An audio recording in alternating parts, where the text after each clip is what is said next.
और इसी के साथ अगर हम अगला विषय देखें तो वो है पर्यावरण। आज हर बायर, ग्लोबल बायर एक सस्टेनेबिलिटी रिपोर्ट मांगता है। Everywhere we are talking about AQI। तो हम जब भी बिजनेस करें, हम जब भी हमारे एंटरप्रेन्योर से हमारा निवेदन है कि जब भी वो कोई भी कार्य करें उसमें पर्यावरण का कैसे ध्यान रख सकते हैं।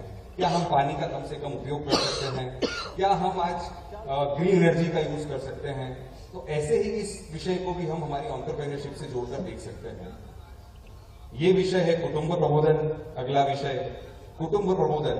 क्या हम हमारे परिवार को समय दे रहे हैं, क्या हम हमारी कल्चर वैल्यूज को हमारी आने वाली जनरेशन को पास ऑन कर रहे हैं। नहीं तो वाकई आज एक बहुत बड़ा इशू है कि हमारे बिजनेसेस को हम बिल्ड कर रहे हैं बट उनमें सक्सेशन का इशू आ रहा है। So that is why we need to be with the family और हमें हमारी कल्चर वैल्यूज को आगे ले जाने की बहुत जरूरत है। आखिरी विषय है नागरिक कर्तव्य। क्या हमें इस बात का बोध है कि हमें एक सिविक सेंस की जागृति है, हम ट्रैफिक में उलझे हुए हैं, क्या हम सही से गाड़ी चला रहे हैं, क्या हम सभी के साथ सही व्यवहार कर रहे हैं, क्या हम हमारी टीम के साथ सही व्यवहार कर रहे हैं। तो यही सब पांचों पंच परिवर्तन के विषय को जब हमने एंटरप्रेन्योरशिप से जोड़कर देखा तो हमें लगा कि इस क्षेत्र में बहुत काम करने की जरूरत है। और अंत में मैं अपना उद्बोधन सिर्फ इसी लाइन से, जो स्वामी विवेकानंद जी की लाइन है कि उठो, जागो और ध्येय की प्राप्ति तक रुको मत। Arise, awake and not stop until the goal is reached. तो इसी भावना के साथ मैं अपना उद्बोधन यहां समाप्त करता हूं। आप सभी का बहुत बहुत धन्यवाद। भारत माता की, भारत माता की धन्यवाद।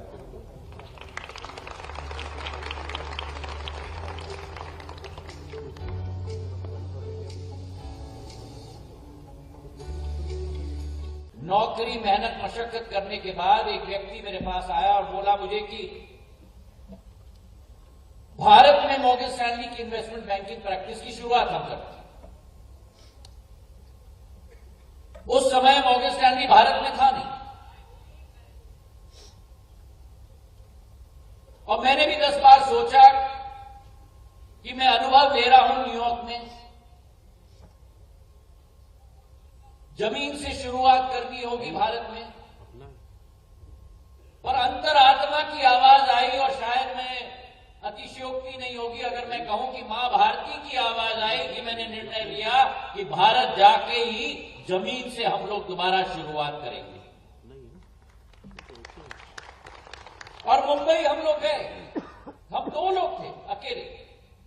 आज मॉर्गन स्टैनली के नाम सुनते हो तो बड़ी विशाल संस्था है, लाख लोग हैं विश्व भर में। पर जब भारत में हमने शुरुआत की थी केवल 2 लोग थे।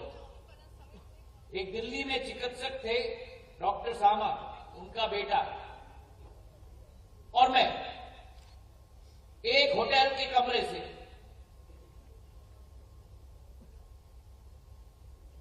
शब्द इसका उपयोग किया जाता है कोल्ड कॉलिंग, मतलब किसी को ना जान ना पहचान, फोन लगाओ कि भैया आपको हम मदद कर सकते हैं क्या, इक्विटी रेजिंग कर सकते हैं, डेट रेजिंग कर सकते हैं। होटल के कमरे में ही जहां हम सोते हैं, नहाते हैं, वहीं पावर पॉइंट प्रेजेंटेशन बनाना, उसे प्रिंट करवाना। और मुंबई में ना गाड़ी वाड़ी ना कुछ, हमारे ब्लैक एंड येलो कैब हैं, प्रीमियर 118 एनी की, फिएट की, उसमें बैठकर भाग के एक दफ्तर से दूसरे दफ्तर। और वर्षा ऋतु जब मुंबई में होती है तो केवल दीपक जी और जानते हैं कि क्या स्थिति होती है मुंबई में। तो वही पावर पॉइंट के ब्लू बुक्स को सिर के ऊपर डाल के अपने सिर को पानी से बचाना और फिर क्लाइंट के सामने जाके प्रेजेंटेशन करना। So we experienced it all. And then I had the good fortune of going to Stanford Business School. Graduated from there and as opposed to taking up a job, decided to start up something on my own. I, along with another friend of mine at Stanford Business School and an associate at the Stanford Engineering School, we decided to set up what is called in today's parlance a NOC, Network Operating Center, a mirror of a NOC for the Valley in India, in Bangalore. और Stanford business school में competition होता है class में entrepreneurship का। भगवान के आशीर्वाद से उस कंपटीशन को हम जीते फर्स्ट स्टेज की फंडिंग भी हमको मिली, सीईओ को भी हमने हायर किया और एंटरप्रेन्योरशिप के रास्ते पे हम लोग निकले। So I have experienced that acceleration, the ups and the downs, and I have learned that resilience is not theatrical bravado but quiet perseverance. And therefore, when I speak to you today, I don't speak to you as a policy maker. I speak to you as one of you who has been on that side, experienced both the highs and the lows, lived with that unshakable belief, experienced close to near total burnout, seen visionary conviction, and dealt with the consequences. And therefore, here we are at the Young Entrepreneurs Forum, Bharat. और आज मैं साधुवाद और बधाई देना चाहता हूं आयोजकों को कि जो बीज आपने बोई, जहां नौजवानों को एकत्रित किया है, दो भावनाओं के साथ, एक दिल में चिंगारी होनी चाहिए, एक ज्वालामुखी होनी चाहिए कि हम चलेंगे जहां कोई ना चला हो, हम करके दिखाएंगे जिसने और किसी ने कराया न हो। उद्यमशीलता है जिसके कारण से अपने विचार के बलबूते पर शक्ति तो होगी, लेकिन विचार की अगर कहीं कमी रह जाती है तो हमको मालूम है कि विचार के आधार पर ही भगवान ने, परमात्मा ने खास करके हमारे लिए ये देवी देवताओं के माध्यम से सनातन संस्कृति की गौरवशाली विरासत हमको दी। जब मैं आपसे कोई बात यहाँ कर रहा हूँ तो मैं अतीत के वैसे कई सारे उदाहरण भरे पड़े हमारे अपने देश के अंदर भी और दुनिया के अंदर भी। ये अपने देश की विशेषता है कि अगर हमारे लिए अभी अभी ये 31 दिसंबर आ रहा है, अब कहने के लिए साल का परिवर्तन होगा, अब साल का परिवर्तन होगा, हम सब जानते हैं कि ये 25 दिसंबर और 25 दिसंबर से लगा करके 31 दिसंबर तक वर्ष के परिवर्तन में एक धर्म विशेष के लोग किसी के महापुरुष भगवान उनकी अपनी भावना से वो उनके जन्म के आधार पर वर्ष का परिवर्तन मानेंगे, कोई किसी देवता के शरीर छोड़ने से उनके साल का परिवर्तन मानेंगे। लेकिन हम कितने सौभाग्यशाली भारतीय लोग कि हमारा संवत का परिवर्तन जब होता है तो संवत के परिवर्तन से किसी के जन्म और मृत्यु से नहीं जुड़ेगा, वो परिवर्तन उद्यमशीलता से जुड़ेगा, सामर्थ्य से जुड़ेगा, सक्षमता से जुड़ेगा और आर्थिक संपन्नता से। और आर्थिक संपन्नता भी कैसी, जिसको हमारे वेद वाक्य में कहा गया कि हम सैकड़ों हाथों से कमाएं और हजारों हाथों से वापस बांटें। ये हमारी गौरवशाली विरासत, ये हमारी उस सक्षमता का प्रतीक, ये उसी भाव से वापस ले जाता है कि जैसे आप देखें कि हमारा संवत प्रवर्तन, मान लो विक्रम संवत की बात करते हैं कि 2000 साल पहले अगर विक्रम संवत का प्रादुर्भाव होता है तो विक्रमादित्य ने अपने देश से तमाम आतताइयों को अपने तलवार के, पुरुषार्थ के, पराक्रम के बलबूते से पूरे भारतवर्ष को मुक्त कराया।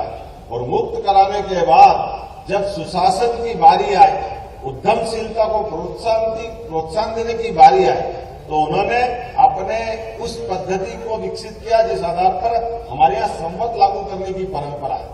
इसलिए आप उल्लेख करिए इस बात का कि विक्रमादित्य ने 2000 साल पहले विक्रम संवत प्रारंभ किया तो उन्होंने कहा मेरे भूभाग पर कोई भी भूखा नहीं रहना चाहिए, कोई कष्ट में नहीं रहना चाहिए, कोई दुखी नहीं रहना चाहिए। इसलिए केवल बोलने के बजाय सबको अपने अपने बलबूते पर जो जिस तरह का जिस लायक व्यक्ति है सबको कर्ज मुक्त करने के लिए सबको आमंत्रित करके सारा धन अपने कोष से देकर के भारत उस समय का भी आदर्श बना जब संवत प्रवर्तन की हमारी जो शर्त है कि हमारे समूचे शासन के उस परिक्षेत्र में किसी पे कोई कर्जा नहीं होना चाहिए। और केवल कर्जा नहीं, उतना आपको अंदाज लगा लो कि ऋणमुक्तेश्वर महादेव उज्जैन में एक देवस्थान है, सबको ऋण मुक्त करना। और ये ऋण मुक्त करके दोबारा लोगों ने कहा चलो दुनिया भर के लोगों से कहा कि आप अपने भारत के साथ आकर के अगर आप रिश्ते बनाना चाहते हो, संबंध बनाना चाहते हो, तो भारत अपने सामर्थ्य से सबको मौका देता है। मैं आज इस बात को इस रूप में कहना चाहता हूं कि विक्रम संवत के प्रारंभ होने की शर्त सबको कर्ज मुक्त करना और उद्यमशीलता के लिए उतना और धन देना। ये कोई कभी कल्पना कर सकता है कि कोई शासनकर्ता इतना जबरदस्त रूप से धन अपने पास कैसे एक तरह से बांटने के भाव में लाता, लेकिन बांटना नहीं, समाज के लिए संपन्नता के आधार पर विचारों की उद्यमशीलता के साथ आर्थिक संपन्नता के लिए ये अतीत के काल का गौरवशाली पक्ष है। तो हम कह सकते हैं कि हाँ, हम उस देश के वासी हैं जहां संवत का प्रवर्तन सामर्थ्य से होता है, किसी के जन्म और मृत्यु से नहीं होता है। हमारा विक्रम संवत उसका उत्कृष्ट उदाहरण है। हमें इस बात का गर्व है। जब मैं आपसे बात कर रहा हूं तो ये अभी संयोग सुखद, अभी माननीय सिंधिया जी कह रहे थे, इतना आपने उसका आकलन कर लेना। 1942 का जब परमाणु बम के आधार पर जापान की अर्थव्यवस्था सहित उस देश की हालत क्या हो गई थी। देश आजाद 47 में हो गया, लेकिन दुर्भाग्य से देश भी आजाद हुआ। वो जापान अच्छा खासा देश नष्ट भ्रष्ट हो गया, लेकिन वो आर्थिक रूप से खड़ा होकर के कहां से कहां चला गया।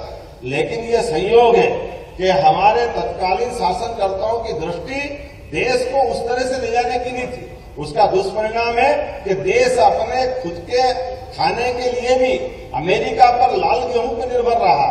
लेकिन यशस्वी प्रधानमंत्री के नेतृत्व में जोरदार अभिनंदन श्रीमान नरेंद्र मोदी का करें, जिनके कारण से 11 साल के अंदर ही न केवल भारत अपने पैरों पे खड़ा हुआ, बल्कि 11 नंबर से खसक करके चौथे नंबर पे आया। और अब जापान को भी पीछे छोड़ करके 27 तक वास्तव में तीसरे नंबर पे आ रहा। और अभी हम ये समाचार पत्रों से, बाकी चीजों से रोज के घटनाक्रम से अवगत हो रहे होंगे, चाहे हमारा तेल आयात निर्यात का मामला हो या किसी प्रकार की टेक्नोलॉजी का मामला, हर क्षेत्र में भारत ने हर एक उलझे सुलझे प्रश्नों का उत्तर ढूंढा है। और हमारे अपने इसी युवा, क्योंकि आप नई उम्र के हमारे यंग एंटरप्रेन्योर्स फोरम के इस मंच पर मैं जब बात कर रहा हूं, तो हमारी संभावना उसी प्रकार से, जब मैं इस तरह से बात थोड़े अतीत के काल से वर्तमान पे आता हूं। हमारी सरकार भी बनी 2023 में। सरकार बनने के बाद हमने खुद ने तय किया कि सरकार बनती है जनता के वोट से, लेकिन जनता के वोट से बनने वाली सरकार का अपना विजन क्या है, वो कहां तक जाना चाहती, वो किस प्रकार से बढ़ना चाहते, उनके अंदर के हमारे टारगेट तय होना चाहिए। इसलिए हमने तय किया, लगभग 3,15,000 करोड़ का हमारा बजट था। हमने कहा ये 5 साल में डबल करेंगे, तो सरकार में। इसलिए उस तरह से हमने टारगेट तय किए। अगले साल खसक करके 3,67,000 का बजट किया। इस साल हमारा जो बीता साल गया 2025 का, जिसमें 4,21,000 किया, 5 साल के अंदर डबल करेंगे। आने के साथ ही सरकार के आधार पर कई सारे जो अनावश्यक खर्चे हैं, आप अंदाज लगा लो, दुनिया भर में मेडिकल कॉलेज बनते हैं, लेकिन मेडिकल कॉलेज में ऐसा कहीं नहीं होता जो दुर्भाग्य से अपने यहाँ होता है। मेडिकल एजुकेशन अलग, मेडिकल डिपार्टमेंट का मंत्रालय अलग, और दोनों का अपना अपना खर्चा। हमने कहा इसकी क्या जरूरत है, अपने साथ इधर मेडिकल कॉलेज और इधर मेडिकल कॉलेज के लिए लाभार्थी होने बड़ी संख्या में रोगी और बीमार, उनको दोनों को एक करें। इसी का परिणाम है कि लगभग एक मेडिकल कॉलेज को बनाने के लिए 1,000-1,200 करोड़ रुपए से लेकर 4,000 करोड़ तक का खर्चा लगता है। अब हम वो पैसा भी बचाएंगे और अपने यहाँ का इसी आधार पर मेडिकल कॉलेज, जो हमारे हॉस्पिटल अगर पीपीपी मॉडल पे किसी को दे दें तो अपने आप मेडिकल कॉलेज के साथ चलाएंगे। मुझे खुशी है, इसी साल 4 मेडिकल कॉलेज का भूमि पूजन भारत सरकार के स्वास्थ्य मंत्री आकर के हमारे यहाँ सौगात भी दे रहे, वो सरकार के पैसे भी बचा रहे। ये हमारी अपनी राज्य के प्रति प्रतिबद्धता थी। जब मैं आपसे ये इस तरह की बात करके आगे बढ़ रहा हूँ, तो आपके हुकूमचंद मिल का, यहाँ का इंदौर का उदाहरण इस बात के लिए सबके सामने है कि जब हम इंडस्ट्री के लिए जमीन देते हैं, सरकार इंडस्ट्री की जमीन देती, लीज पे जमीन देती, हमने तो सरकार से उद्यमशीलता के आधार पर जमीन लेते, लेकिन जमीन लेने के बाद किसी कारण से टेक्नोलॉजी पुरानी हो गई, मैनेजमेंट फेल हो गया, कोई और कारण से अगर वो इंडस्ट्री बंद हो गई, ऐसे में जो लेबर जितने हमारे साथ वर्षों तक काम किया, अगर वो उनका हिसाब किताब बाकी रह गया, अगर वो डिमांड उनकी कर रहे हैं, लेकिन ये वर्षों तक 30 साल तक इस बात के लिए उस मुद्दे पे उलझा रहा पूरा इंदौर कि हमारे 7,000 भाई बहन कि हमारे लिए हमारे हक के 2 लाख, 4 लाख, 6 लाख दे दो। लेकिन ऐसे उलझे सुलझे प्रश्न में सरकार के आधार पर मुझे इस बात की प्रसन्नता है, हमने कहा कि ऐसा इसके बजाय वो जो सरकार थी जिसने जमीन दी थी वो उद्योगपति भारत के नागरिक थे, मध्य प्रदेश के नागरिक थे। अगर उनने कोई फैक्ट्री खड़ी की तो फैक्ट्री खड़ी करने में उद्योगपति की भावना भी शुद्ध थी, लेकिन आज कोई कारण से फैक्ट्री बंद हो गई तो सरकार जमीन लेके उसकी चुकारा कर दे तो गलत क्या है? अब ये आप बताइए, मैं सभी आप सब नव उद्यमियों के साथ बैठ रहा हूं कि अगर हम जमीन लगातार देकर नई नई फैक्ट्री खड़ी करवा रहे हैं तो सरकार ही तो खड़ी करवा रही है, सरकार उससे बाहर का जा रही है। लेकिन सरकार का एक विभाग को देगा, हमने तो इंडस्ट्री के लिए जमीन दी थी, बात की लायबिलिटी हम क्यों दें? ऐसे में तो डेवलपमेंट रुक जाएगा। हमने कहा ऐसा नहीं चलेगा, 300 करोड़ रुपया हम सरकार से दे देते हैं, बाकी जमीन जो बची वो सरकारी उसका डेवलपमेंट करेंगे। मुझे इस बात की प्रसन्नता है। ऐसे में हमने 30 साल पुराने मुद्दे का समाधान भी करा और बदले में 5,000 से लेकर 7,000 करोड़ की एक नया प्रोजेक्ट खड़ा करके एक बड़ा समाधान सबके सामने लाए। यही तो विचारशीलता। महापौर यहाँ बैठे, मध्य प्रदेश सरकार के अधिकारी भी बैठे, हमने ये समाधान खोजने का प्रयास किया। इसलिए जब मैं आपसे बात कर रहा हूं कि हमारे लिए नई उम्र के लोगों के साथ अगर आपके साथ मैं बात कर रहा हूं तो उसमें हमारी ये जो हमारी एंटरप्रेन्योरशिप के आधार पर खास करके नए युवाओं के लिए अपने विचारों के बलबूते पर सक्षमता के आधार पर सभी प्रकार के मुद्दों को समाधान पूर्वक सरकार की नीतियों के साथ खड़े होकर न केवल अपना खुद का जीवन भी सुखी संपन्न बनाए बल्कि ये दिए गई व्यवस्थाओं का लाभ लेकर जो बेहतर से बेहतर हो सकता है वो सब करें। इसी आधार पर तो हमारा अपना देश, हमारी व्यवस्था तो कई समय से केवल इस सरकारी लाइसेंस राज, कोटा परमिट राज इनके कारण से परेशान होती रही। लेकिन मुझे इस बात की प्रसन्नता है, बीते 2 साल के धीरे धीरे करके ऐसे ही अभियान चलाने के कारण आज कई प्रकार से हमने अपने मध्य प्रदेश को